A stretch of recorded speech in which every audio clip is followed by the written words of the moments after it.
오늘 하나님의 말씀 사도행전 8장 2절에서 13절까지의 말씀입니다. 사도행전 8장 2절에서 13절 함께 읽도록 하겠습니다. 경건한 사람들이 스데반의 장례를 치르고 그의 죽음을 몹시 슬퍼하며 울었습니다. 그러나 사울은 교회를 파괴하면서 집집마다 돌아다니며 남자와 여자를 가리지 않고 끌어내 그들을 감옥에 보냈습니다. 한편 뿔뿔이 흩어진 사람들은 가는 곳마다 복음의 말씀을 전했습니다. 빌립은 사마리아에 있는 한 도시에 내려가서 사람들에게 그리스도를 전했습니다.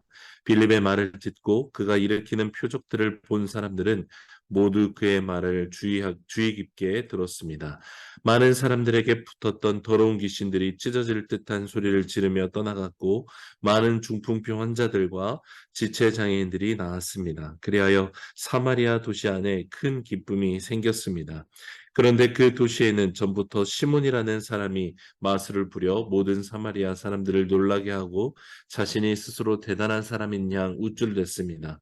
낮은 사람부터 높은 사람에 이르기까지 모든 사람들이 그에게 관심을 쏟으며 이 사람은 정말 크신 하나님의 능력을 소유한 사람이다라고 말했습니다.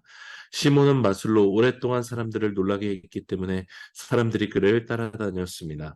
그러나 빌립이 하나님 나라와 예수 그리스도의 이름에 대한 복음을 전파하자 남자와 여자가 모두 그의 말을 믿고 세례를 받았습니다. 시몬 자신도 믿고 세례를 받은 후 빌립을 따라다녔습니다. 그리고 시몬은 빌립이 행하는 큰 표적들과 능력을 보고 놀랐습니다. 아멘.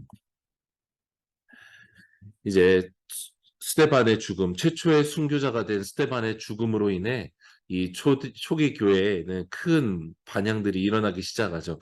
예수를 죽였던 사람들은 스데반뿐만 아니라 스데반과 함께 된 이 초기 교회 공동체 모든 사람들에 대한 박해를 가하기 시작합니다. 그래야만 자신들의 무죄를 입증할 수 있기 때문이기도 했죠. 오늘 3절 말씀을 보면 그 일을 특별히 사울이라는 사람이 앞장서서 집집마다 방문하여서 교회를 완전히 파괴시켰다라고 말하고 있습니다. 이것은 이제 앞으로 사울에 대한 이야기를 시작하기 위한 복선가도 같이 누가가 기록한 것이죠. 이런 분위기 속에서 2절을 보면 경건한 사람들이 스데반의 장례를 치렀다라고 말씀하고 있어요. 이미 시작된 박해로 인해서 사실 교회 공동체 사람들은 다 뿔뿔이 흩어지고 있는데 스데반의 장례를 치렀다라는 것은 어쩌면 자기 목숨을 내놓아야 되는 위험한 일임에도 불구하고 경건한 사람들이 이 일을 행했다라는 것을 누가는 기록하고 있습니다. 어쨌건 스데반이 죽고 시작된 박해로 교회는 뿔뿔이 흩어졌습니다. 4절에 이렇게 말씀하죠. 한편 뿔뿔이 흩어진 사람들은 가는 곳마다 복음의 말씀을 전했다라고 말합니다. 이 말씀을 보면 예수님이 죽었을 당시의 제자들과 스데반이 죽은 후에 흩어진 제자들은 완전히 다르다라는 것을 우리는 알 수 있습니다. 예수님을 따랐던 제자들은 아직 성령의 세례를 받지 못했기 때문에 예수님께서 죽으시는 것, 그래서 이제 더 이상 이 세상에 자기들과 함께하지 않는다라는 것을 알게 되자마자 두려워했고 숨어버렸고 도망쳤습니다. 그러나 스데반과 함께 예수 그리스도를 따랐던 사람들, 그리고 성령의 세례를 받아 성령의 충만함을 입었던 이 제자들은 스데반이 죽었다고 해서 흩어지거나 숨거나 두려워하지 않고 오히려 이 예수 그리스도의 복음을 전했다라고 말하고 있습니다. 박해를 피해 떠나면서도 자신들이 들었고 믿은 이 복음의 말씀을 전했다는 것이죠. 42절 말씀을 직역하자면 뿔뿔이 흩어진 이 사람들이 가는 곳마다 예수님의 말씀을 좋은 소식으로, 복음, 이 좋은 소식으로 사람들에게 전했다라는 것이죠. 이것은 스데반이 죽게 된 것을 예수님이 없다거나 자신들의 믿음이 헛것이다라고 이들이 받아들이지 않았다라는 것을 알 수 있어요. 예수님께서 요한복음 14장 16절에 성령을 소개하면서 또 다른 보혜사, 내가 없지만 나와 같은 일을 행할 또 다른 보혜사를 너에게 보내겠다라고 하는 이 성령께서 교회 공동체 한 사람 한 사람 가운데 함께 하셨기 때문에 가능했던 일입니다. 성령이 함께 하시니 이들은 스데반의 죽음을 하나님의 실패나 믿음의 실패로 여기지 않았던 것입니다.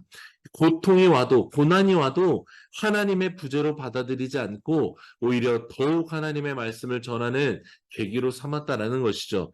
이미 예수님께서 말씀하신 대로 예정된 핍박이 온 것으로 여겼고 도리어 박해를 받아 피해가는 길에서 이 하나님의 말씀, 좋은 소식을 전했던 것입니다. 여러분, 이 말씀 앞에 우리는 어떻게 이 세상을 우리가 살아가야 되는지에 대해서 깨닫게 합니다. 믿는 자에게도 고통은 비껴가지 않을 것입니다. 오히려 믿음을 이유로 더 많은 조롱과 박해가 있을 것입니다. 그런 우리에게 무엇이 필요한 것인가? 고통을 없애주는 것이 필요할까? 박해자들로부터 그들을 겁나게 하고 그들의 입을 봉할 기적이나 능력이 필요한 것일까요? 오늘 보면 이 초기 교회를 박해했던 사람들은 기적과 표적에도 오히려 그들의 죄악으로 말미암아 더 큰 박해로 다가왔던 것입니다. 그런 것들이 필요한 것이 아니죠. 오히려 우리 안에 계시는 성령님으로 말미암는 충만한 믿음이 고통이 와도 어려움이 와도 오히려 우리를 증인으로서 살아가게 한다는 것을 오늘 성경은 말씀하고 있는 것입니다. 어떤 문제로 인해 고통을 당하고 있다면 우리가 주님께 구해야 할 것은 가장 먼저 주님의 임재이고 성령님의 충만함이고 하나님의 동행하심을 우리가 구해야 하는 것이죠. 성령님께서 우리의 마음을 만지시고 우리를 살게 하시고 고통 중에도 살아갈 힘과 능력을 더해 주시는 것이죠. 그것이면 충분하다는 믿음으로 오늘도 주님 앞에 나아가는 우리가 되기를 원하는 것입니다. 스데반의 죽음으로 이제 교회는 뿔뿔이 흩어졌다라고 말합니다. 이것은 사도행전 1장 8장에 너희가 성령의 권능을 받아 예루살렘과 유대와 사마리아와 땅끝까지 이르러 내 증인이 되리라라는 이 누가가 자기가 앞으로 기록할 사도행전 말씀에 그 지평을 보여주듯이 이제 사도행전 7장은 예루살렘까지의 복음의 내용, 확장이 이루어지는 것을 보여줬다면 8장이 시작되고 9장까지는 유대와 사마리아의 복음이 어떻게 확장되고 있는지를 보여주고 있습니다. 누가는 특별히 이 복음의 확장에 쓰임받았던 인물 중 오늘 말씀에 빌립을 조명하고 있죠. 5절에 이렇게 말씀합니다. 빌립은 사마리아에 있는 한 도시에 내려가서 사람들에게 그리스도를 전했습니다. 라고 말해요. 7 집사 중에 한 명이었던 빌립은 사마리아로 피했고 사마리아의 한 도시 가운데서 그리스도를 전했다라는 것이죠. 가장 놀라운 것은 빌립이 방문했던 지역입니다. 여러분, 아직 복음이 유대 민족을 넘어서 이방인에게 향하고 있지 않은 시점이었지만 빌립이 사마리아에 들어가서 복음을 전했다는 것은 이것 또한 남유다 중심으로 예루살렘을 중심으로 이 복음이 전통적으로 내려왔다라고 믿었던 이 시대 가운데 북이스라엘의 수도와 같고 사마리아 땅, 이미 변질된 땅이라고 여겼던 사마리아의 복음을 전했다라는 것은 이제 구원의 확장이 일어나고 있다는 것, 복음 전파의 지평이 열리고 있다라는 것을 보여주는 사건인 것이죠. 일찍이 북이스라엘은 우상 숭배로 말미암아 불순종으로 말미암아 하나님께서 아수르를 통해 이 나라를 멸망하게 하시죠. 아수르는 정복했던 이 북이스라엘을 어떻게 무너뜨립니까? 메소포타미아에 있던 이방 민족들을 이 사마리아 땅에 데려와서 혼혈하게 합니다. 그래서 이 이스라엘 사람들이 가지고 있는 이 혈통적으로 얻는 구원, 자기들이 우월하다고 믿는 그 정통성을 완전히 깨뜨려 버리죠. 이때로부터 남유다는 특별히 사마리아 사람들을 경멸하게 됩니다. 이방인의 피가 섞여버린 너희는 더 이상 아브라함의 자손도 아니고 하나님의 백성이 될 수 없는 저주받은 민족이라고 여겼던 것이죠. 그러나 사마리아 사람들은 계속해서 그들의 하나님을 믿고 따르기는 했습니다. 똑같습니다. 유다 사람들 자신도 정작 우상 숭배를 일삼았으면서 그래서 바벨론에 의해서 나라가 멸망하고 포로가 되어서 살았으면서도 사실은 성경을 문자 그대로 해석해서 사마리아 사람들만을 저주했던 것이죠. 그런데 어쨌건 이 사마리아에 빌립이 들어가서 복음을 전했다라는 것입니다. 이 사마리아의 복음이 전해진 것은 빌립이 처음이 아니죠. 요한복음 3장과 4장을 보면 세례 요한이 세례를 주던 곳은 이 사마리아 땅에서 가까운 곳이었고 또 예수님께서 요한복음 4장에 사마리아 땅에 들어가서 그곳에서 여인에게 복음을 전해주시고 이 사마리아 사람들이 요청하시자 이틀이나 사마리아에 머무시면서 그곳에 예수님의 복음이 전해지도록 일부러 주님께서 의도적으로 그 땅에 방문하셨던 것을 알 수 있어요. 그리고 오늘 예수님의 증인인 빌립이 사마리아에 들어가 복음을 증거함으로 말미암아 이제 예수 그리스도의 이 복음이 지리적으로는 예루살렘을 넘어 유다를 넘어 사마리아로 확장되고 혈통적으로 아브라함의 후손이었던 유대인을 넘어 타 민족 가운데 확장되고 있는 이 모습을 우리는 보게 되는 것입니다. 그러나 성령 충만했던 빌립이라고 사마리아 땅에 들어가는 것이 쉬운 문제였을까 생각해 볼 필요가 있는 것이죠. 쉽지 않았을 것입니다. 당대 유다의 문화와 전통에 따르면 절대 들어가서는 안 되는 것, 절대 만나고 교제해서는 안 되는 것이었습니다. 성경이 빌립의 심정을 기록하고 있지 않지만 우리가 유추해 볼 수 있는 것은 사도행전 10장에 가면 베드로가 성령께서 하나님께서 꿈을 주시고 환상을 주심으로 이방인의 이 고넬료의 집에 방문하게 하시는데 그 집에 방문해서 세례를 베풀기까지 베드로가 굉장히 주저하는 것을 볼 수 있습니다. 이것이 당시 유대인의 사상과 문화를 보여주는 것이죠. 오늘 빌립의 사마리아 전도는 그래서 더 놀라운 것입니다. 저는 오늘 이 특별히 빌립의 이 마음과 그의 순종을 주목하여 보길 원하는데 사도행전 21장 9절을 보면 빌립은 가이사랴라는 지방의 출신이었어요. 가장 서쪽의 항구 도시 위쪽에 있는 가이사랴 출신이었던 것이죠. 예루살렘과는 먼 지역의 변방의 바닷가 항구 출신이었던 거예요. 또 12제자도 아니었죠. 예수님과 동거동락했던 사람도 아니에요. 어쨌건 이 사람, 이 빌립이 어떤 연유에서든 이 사도행전의 마가의 다락방에 함께하여 성령 공동체의 일원이 되었고 특별히 일곱 집사를 선발할 때 스데반과 함께 이방인 이 일곱 집사 가운데 들어온 성령으로 충만한 사람이었다라는 것이죠.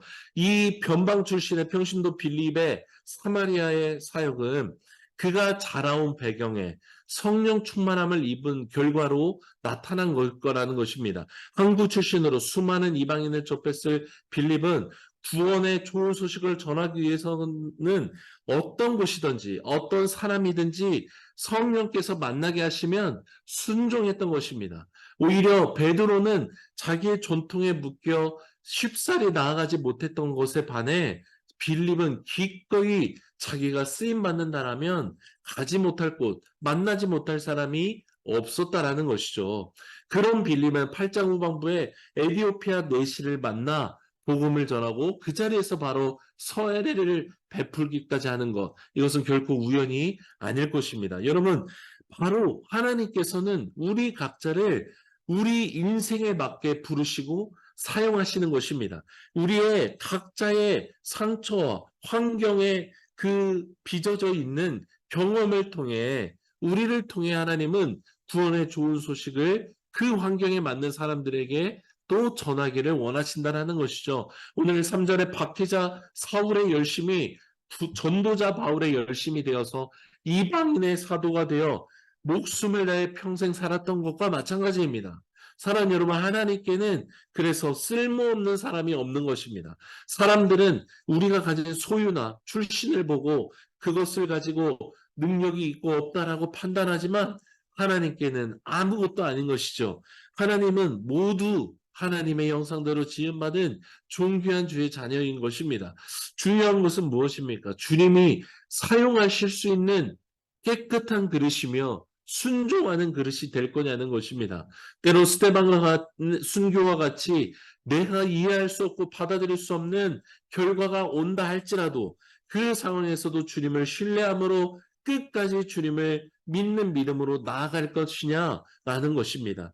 전통 안에서는 다가가기 어려웠던 사마리아 땅에 들어가 복음을 전했던 빌립처럼 내가 감당하기 어려운 상황에서도 끝까지 주님을 신뢰함으로 그 길을 걸어가는 것, 이것이 우리에게 필요한 믿음이라 믿습니다. 성령님을 따라 행하는 사람은 이사야 선지자 고백처럼 누가 나를 위해서 갈 곳 물어보실 때 내가 여기 있습니다. 나를 보내소서 고백하는 것, 이것이 바로 믿는 사람의 고백인 것이죠. 이 믿음과 순종이 저와 여러분에게 실제가 되어 나타나는 인생이 되기를 간절히 원합니다. 내 생각과 이성으로 하나님을 제한하지 않고 어떤 상황에도 구원의 기쁜 소식을 전하는 도구가 되고 통로가 되길 원합니다. 고백하는 우리가 되기를 원합니다. 나의 상황과 형편은 이미 주님이 아시기에 그것은 주님께 문제가 되지 않습니다. 오히려 우리가 성령으로 충만하여 하나님께 순종함으로 이 모든 상황 가운데서도 우리의 열심과 우리의 마음과 우리의 탄식의 고백을 아시는 주님께서 기꺼이 우리를 통해 일하여 주실 것입니다. 그렇게 살기를 간절히 원합니다. 고백하며 이 시간 우리 말씀을 따라 함께 기도하며 나아가기를 원합니다.